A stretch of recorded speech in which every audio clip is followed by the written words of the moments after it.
c'est un rendez-vous incontournable d'Accenture qui permet de voir quelles sont les avancées technologiques qui pourraient être utilisées chez Engie. L'innovation, c'est le cœur d'activité d'Accenture, l'innovation dans tous les domaines pour nos clients. Et l'innovation dans l'art, c'est aussi un clin d'œil, une façon de diffuser l'innovation technologique par tous les vecteurs possibles, et l'art en est un. C'est intéressant de voir comment on arrive avec des processus d'innovation, des techniques de créativité, à créer des œuvres. Et ce que l'on voit dans l'art, on peut le voir aussi dans les entreprises. On a plongé les participants dans les coulisses de l'innovation de plein de manières différentes.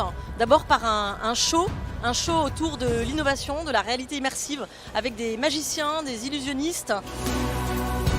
Notre directeur de la recherche et du développement au niveau monde et notre président qui sont venus expliquer pourquoi l'innovation était importante chez Accenture et comment on la réalisait avec et pour nos clients.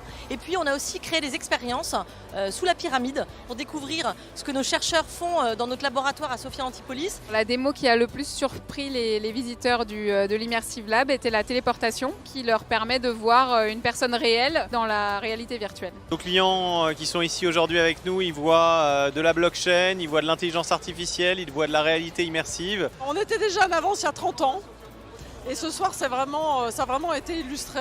C'est difficile de résumer les labs en 30 ans, mais ça veut dire quoi? Ça veut dire qu'en 30 ans, on a déposé des milliers de brevets, on a fait breveter des innovations bien évidemment, on a aussi conduit des milliers de workshops avec vous, nos clients. Et puis chaque année, depuis plus de 15 ans, on sort une vision technologique.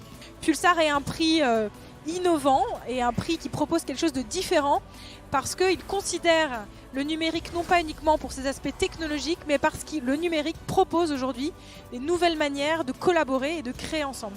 Et puis comme le disait si bien Arthur C. Clarke, qui a écrit 2001 l'Odyssée de l'espace, toute technologie suffisamment avancée est indiscernable par rapport à la magie. Donc voilà, c'est un petit peu le mot de la fin, on vit dans une époque totalement magique.